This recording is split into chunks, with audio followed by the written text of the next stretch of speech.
trying to come up with something funny to start out with, because that's what you're supposed to do. And I ended up in a conversation in the hall of our office where people were sharing things they heard people do when they were about to go on stage. Now, this is apparently gospel in public speaking circles. Listening to a 50 Cent song before you go on stage boosts your performance by more than 50%. Or 50 cent, as we say in pop culture. This guy, he's elevating the performance of business professionals across the world. Not quite sure that's the intention of his music. Anyway, I actually tried it, and I feel amazing up here. So, I'm an engineer, I need all the help I can get. It was either 50 Cent or the even more bizarre ritual that someone else shared, doing the Elaine dance backstage before a talk. Remember that from Seinfeld? Imagine your next speaker backstage doing that before coming on. Or even better, Mark Zweig.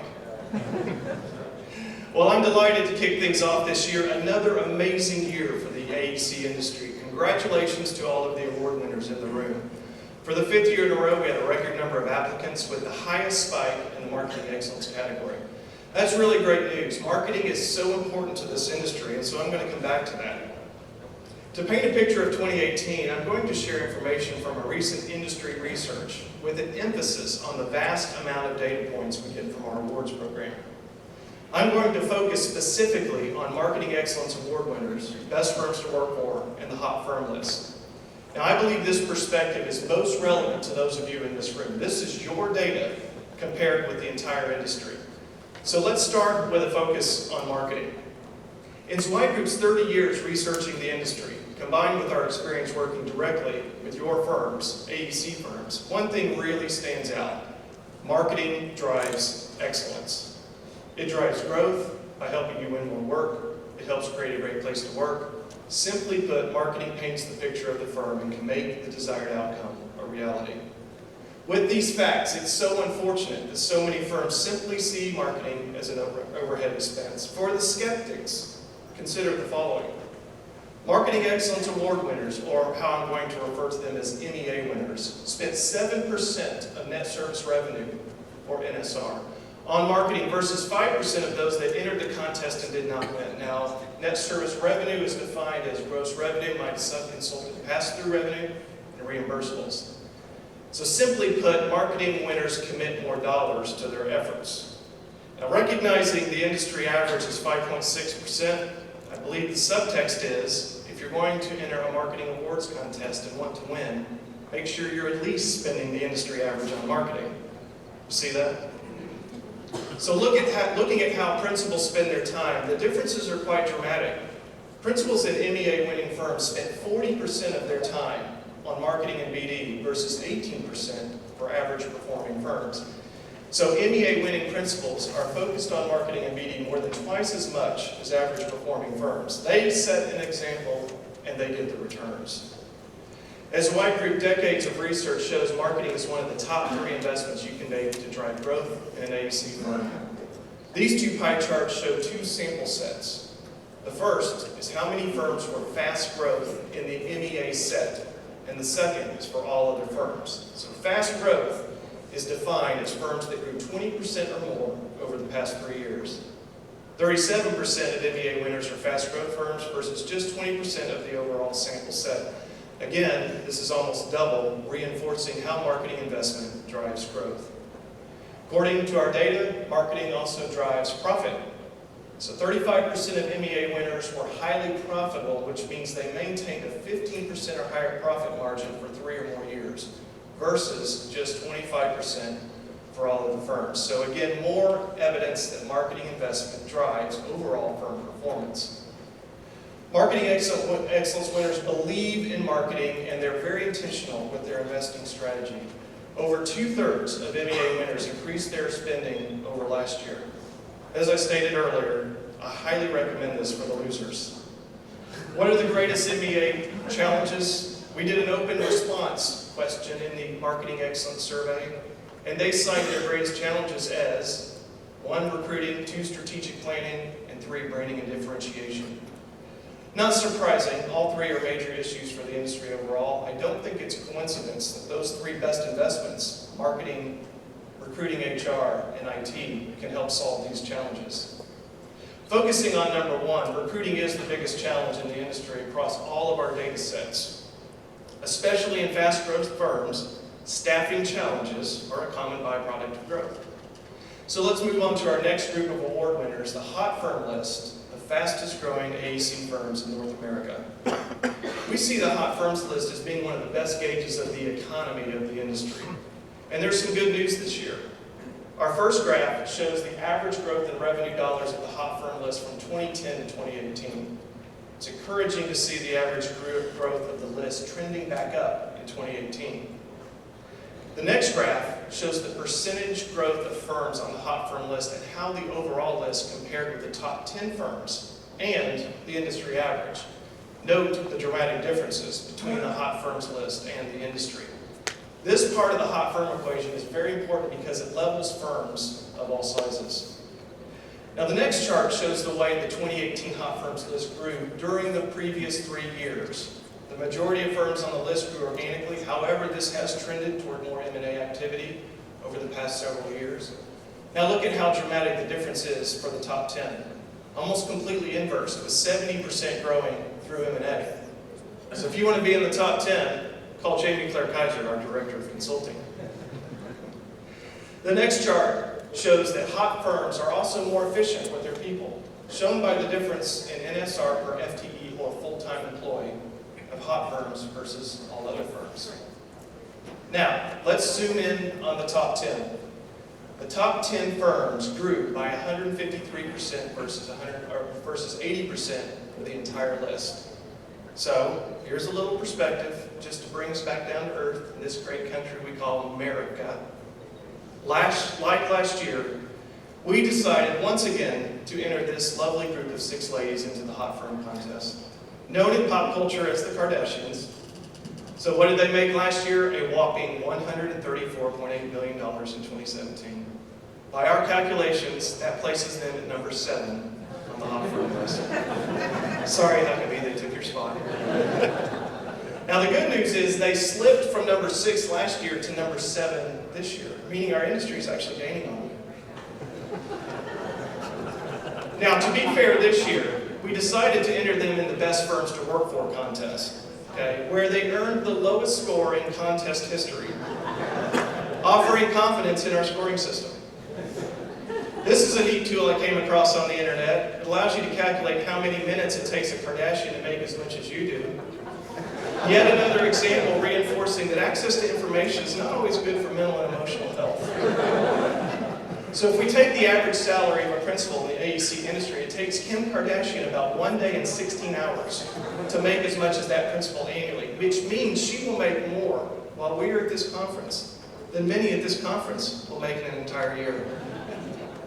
Now you could argue that their success comes from marketing excellence, which reminds us why we need to promote ourselves more. Apparently using selfies. Let's not. All right, in all seriousness, let's zooming out to the list as a whole. Hot Firms added 110 people on average over the past 3 years. Last year this average was 109. Overall, another great year for Hot Firm winners.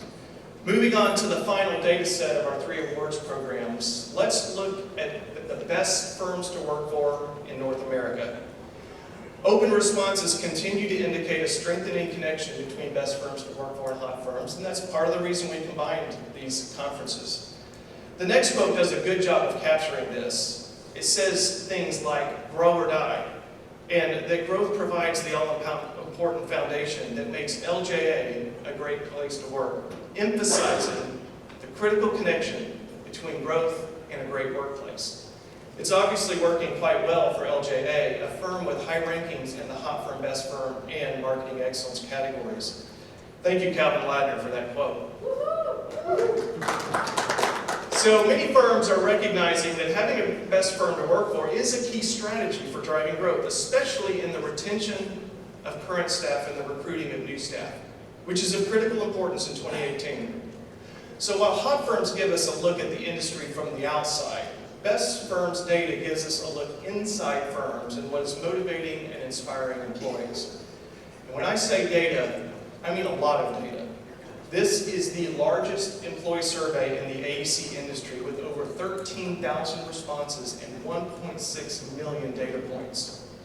Okay? Not only is this ranking a big deal, but the data comparisons you can make through the various reports is immensely powerful. Not to disparage local business journal best places to work programs, but they cannot hold a candle to the power of this contest. So congratulations to all of the winners. Looking at the sample set overall, there was very little change in the demographics of the participants. As you can see here, about a 69-31 split of males to females in most firms. Not surprisingly, the split greatly varies by age group, as demonstrated by this graph, showing a stronger concentration of females in the younger groups. The challenge is, how do we keep them in the industry? It's very important for us to strike a better balance here. Demographics of the schools and millennials are helping us out, but we must facilitate this in the workplace in every way possible. More on that to come when I get to share what we are doing here at Zweig Group. Now, flexible policies are a hot topic, and this next graph shows how best firms are dealing with telecommuting and flex time. I said this last year, and I'll say it again, be very careful with these programs.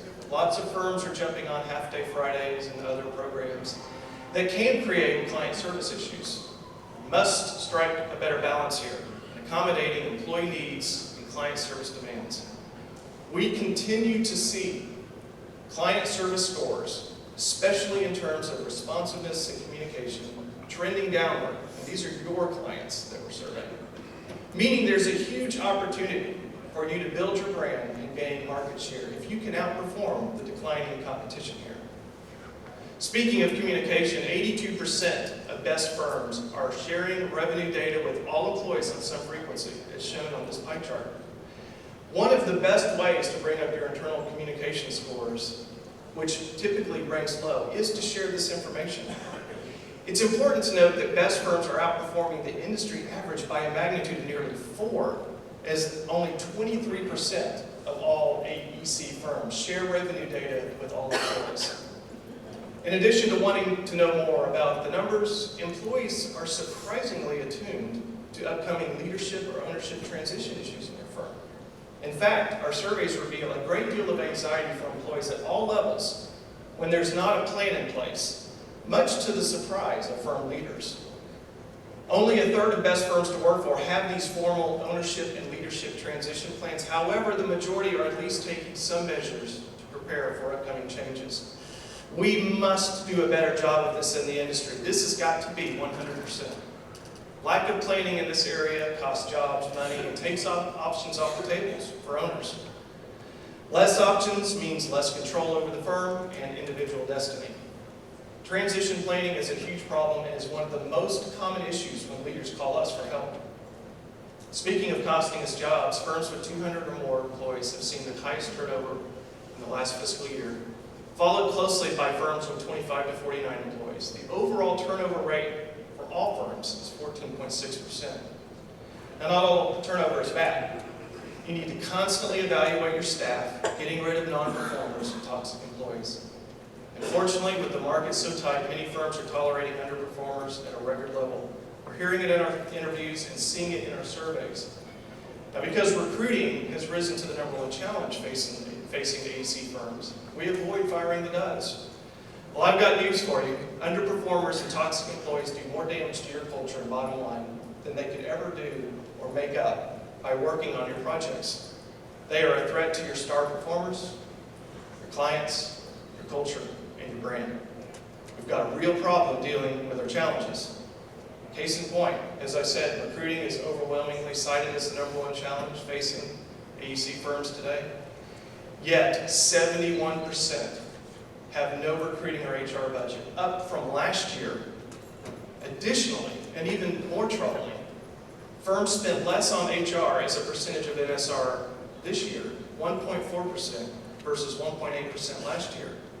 It's absolutely astounding. We are spending less to solve our talent or lack of talent issues.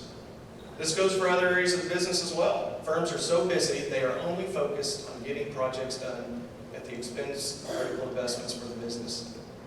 The problem is further illustrated in this chart that shows how firms are recruiting or not recruiting in this case. When asked, what is your greatest source for new hires, half answered referrals or word of mouth. To me, this says firms are recruiting passively and doing very little to proactively add talent.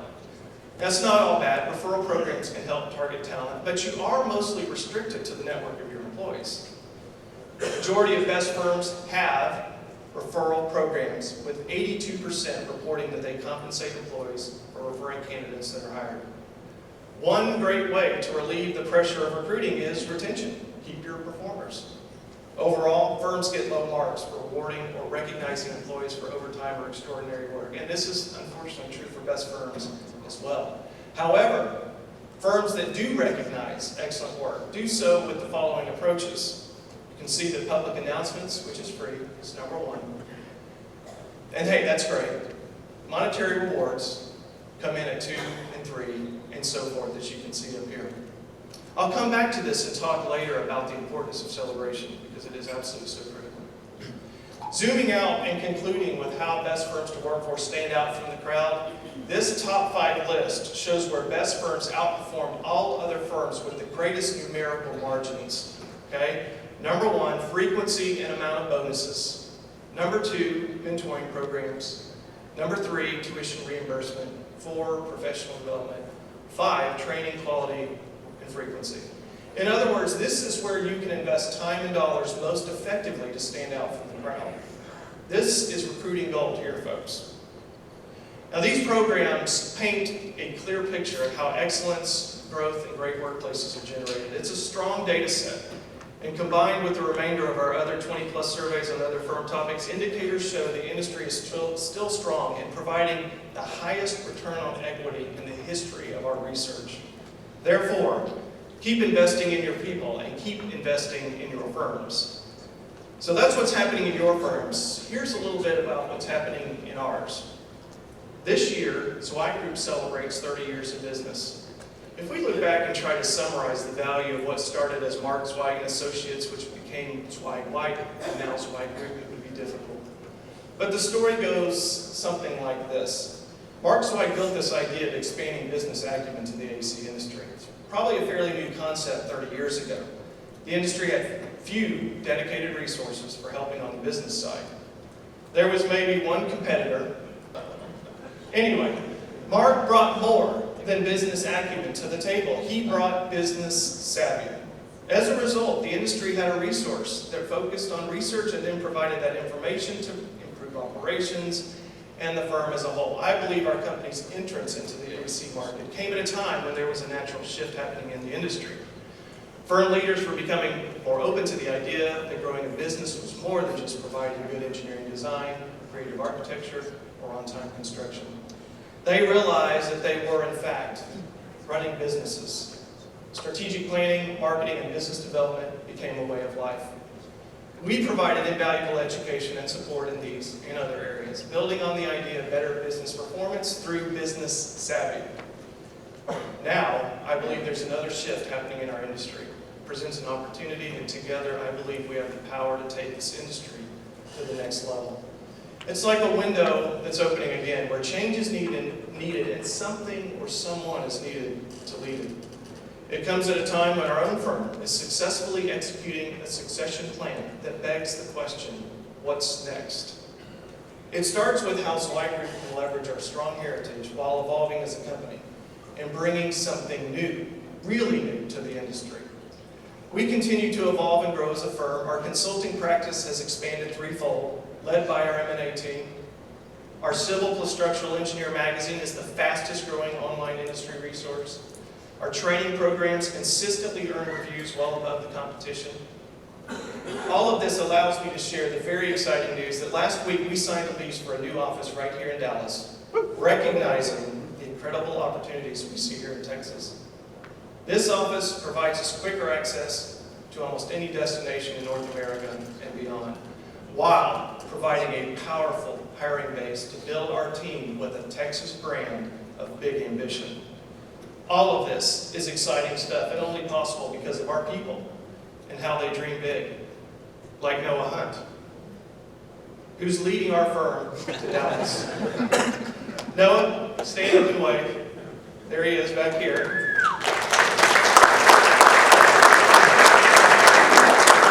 Our people are awesome, and thank you, Noah, for leading this expedition. It's very exciting. So now, what can we bring the industry that's not only new but needed, beyond just another product or service? Last December, I was in a meeting with John Zweig, Mark's older brother, who's the former chairman of the largest marketing communications firm in the world, and another Zweig who I consider a mentor. John asked me, what do you want to do with Zweig Group? What's next? What's your vision? I answered without pause, I want to elevate the industry. Now, I can tell you, transitioning a company from a founder is not easy. For those of you who've gone through this, you probably know what I'm talking about. An idea as big as Zweig Group has to continue to be a big idea, always transcending. Elevate the industry is our new, big, and very important idea. It's partially inspired by an experience I had 8 years ago. I was in a meeting with the late CEO of my previous firm, who was also a mentor and a close friend. As we talked with a group of new engineering graduates who had recently joined our firm, the CEO encouraged the group to work hard and learn the business, to look for opportunities to set themselves apart, and to support the company's vision and mission. But then he said something that really resonates with me to this day. He said, you know, they don't make television shows about engineers and architects like they do cops and lawyers and doctors and ad execs. But what we do is so important to the world. And he's right. Those of us in this room, along with our entire teams back at home, we play a critical role in forming this thing called the AEC industry. The industry that designs, builds, constructs the backbone of society. So what does it mean to elevate the industry? We don't have all the answers yet, but here's some thoughts on where to start.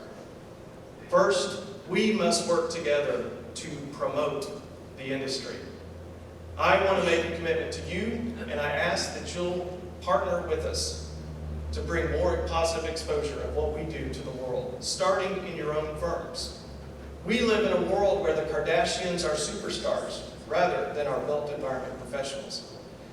And while we may not be able to tackle the power of pop culture, we can educate people to the power, importance, and impact our professionals make, and how it affects their everyday lives. And I'd be remiss if I didn't point out a commonality between the Kardashians and designers of one of our most valuable and underrated services to the public, wastewater treatment plants. It would be great if our industry could somehow develop technology to filter out the Kardashians. Not likely. But in all seriousness, we need to expand the positive impact of what we do and tell the world about it. Being here and celebrating your achievements is one critical component of promoting what you do. But there's so much more. I challenge you to go back to your office and figure out how you can invest more in your marketing teams. We, as an industry, spend half of what every other industry spends on marketing as a percentage of revenues. If we are to compete and get our message out in a world dominated by pop culture, we must do a better job of promoting ourselves, both individually as firms and collectively as an industry. Let's make public relations, messaging, communications, and promotion a priority. We have 3 decades of research that shows marketing is one of the best investments to drive growth in an AEC firm. Add to that the very convincing data you just saw on the Marketing Excellence Award winners, and the business case is very solid.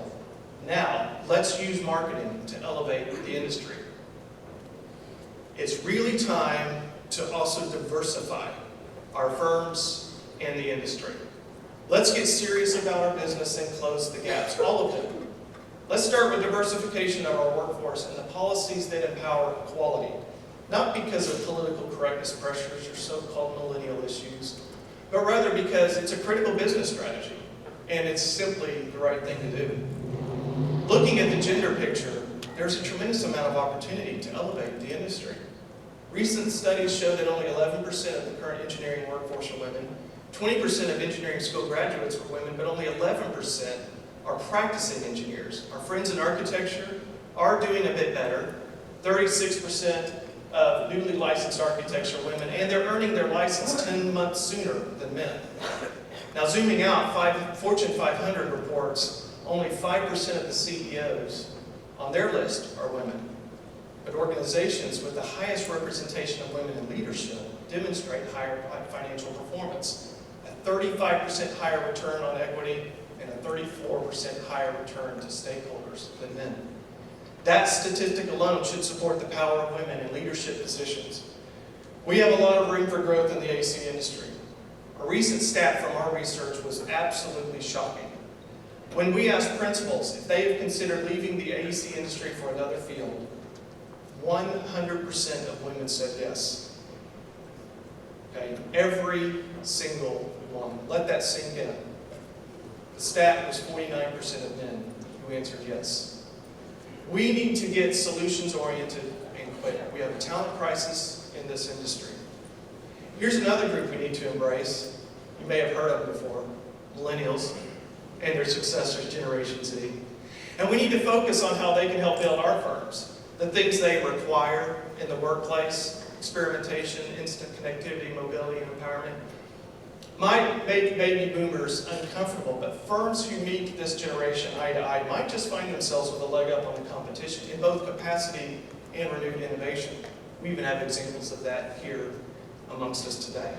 I emphasize this because I'm hearing from you that other AEC conferences out there are saying, what are we going to do about these millennials? Well, let me be clear about our position at Zweig Group is look at what all we can do with this generation. They have the ability to understand and utilize new technologies with ease. Let's embrace and capitalize on their capabilities and diversify this industry with authentic pursuit. Educate. Let's unite education and industry. Push the message down. From colleges and universities through K through 12. Let's really get into the schools and attract students to this industry from an early age. We must confront the challenges in our technical programs and secondary education, programs that take more hours and work to complete than other competing programs, with little flexibility in gaining knowledge outside of the core program. I believe a stronger connection between education and industry can enrich these programs with more business acumen while driving the message further into early education. My vision is to partner with universities to help us champion this effort, and my hope is to start right here in Texas at some of these great schools. Let's face it, some of our educational institutions are not doing industry any favor. Remember Noah, the guy I just introduced you to? He's one of the stars on our M&A team and shared this story from when he was getting his degree in architecture. He had a professor tell the class, good architectural design and making money were mutually exclusive, going as far to say you can't make good money in this industry. True story. Wow, how motivating is that? At Zweig Group, we beg to differ. There are amazing stories of successful architects, architectural firms, whose designs have not only generated wealth for the designers, but brought money into the communities, impacting hundreds of thousands of people. Just look around Dallas. There's thousands of examples. We must join education and industry together and educate the world, telling these stories about our industry.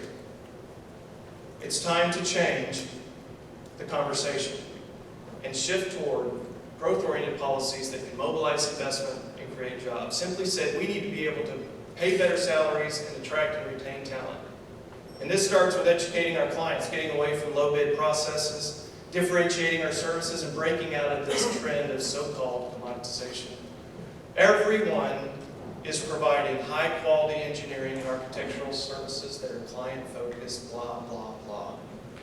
We must invest more in the political process. We need people, taxpayers, to recognize the value of design and infrastructure, how roads and bridges empower commerce, how the amazing architectural design of a museum brings thousands of visitors and boosts the local economy. We must fight for qualification-based selection related to the political call for action. We must advocate for QBS in every area we can. We cannot compete if fees continue to be pushed down while demand for talent hits the stratosphere. Let's work together to combat the so-called commoditization of the industry and change the conversation, turning the economic challenge on its head. We have got to work harder to differentiate our firms, define who we really are, and break out of this transactional rut that many are stuck in. It is absolutely time for change. And finally, I challenge you to celebrate. Celebrating creates momentum. Firms that celebrate success attract more success. As the momentum grows, the firm develops an increasingly positive energy that is critical to further growth and evolution. I challenge you to look for every opportunity in your firms, your teams, to celebrate. Your individuals, your clients, teams, celebrate with them. From meeting small goals to completing a project on time, on budget, to giant pursuit wins, take the time to celebrate. When you do, you are motivating your team by recognizing their hard work. When you show respect for someone's achievement, you literally boost their self-esteem. You are motivating them, which results in inspired work and loyalty to your firm, which we need. There's no better time to start than now. You are at the industry's largest awards conference. It's for this very reason that we invest so much into our awards gala tomorrow night, making it more like the Oscars. The truth is, we have something to celebrate that's far more important than this year's Best Motion Picture. We work in an industry that makes a difference, an industry that resonates with the current generation. This is why we at Zweig Group want to mobilize resources to bring greater awareness to this amazing profession that all of us in this room are a part of and benefit from. Promote, diversify, educate, change, and celebrate. We can't do this alone. We must come together as an industry and be intentional. Zweig Group is ready to continue our evolution as an advisor and hub of information and resources while leading this movement, one that brings us together to promote and advance the industry. As I said, we recognize that today is just the start of the conversation, actually the start of many conversations. The Zweig Group is committed to this idea, in fact, so much that we have adopted Elevate the Industry as our new firm mission. For us at Zweig Group, it is a logical and a little bit of a magical evolution. This is not just a new mission statement, it's a real sense of mission. We see it as a mandate. Our research, training, consulting, and related resources will transcend with a broader focus to elevate individuals, to elevate firms, and to elevate the industry. Zweig Group exists to advance the AC profession. We believe in a world that celebrates the built environment and recognizes its impact on individuals, communities, and commerce. Our goal to elevate the industry is a natural progression of what Zweig Group has done for the last 30 years. And moving forward, everything we do as a company will be measured by the test of our mission. I believe with you as our partner, we can fulfill this mission. As John F. Kennedy said, a rising tide lifts all ships. Together, we can elevate the industry. Together, we can advance this profession. Thank you, and have a great conference.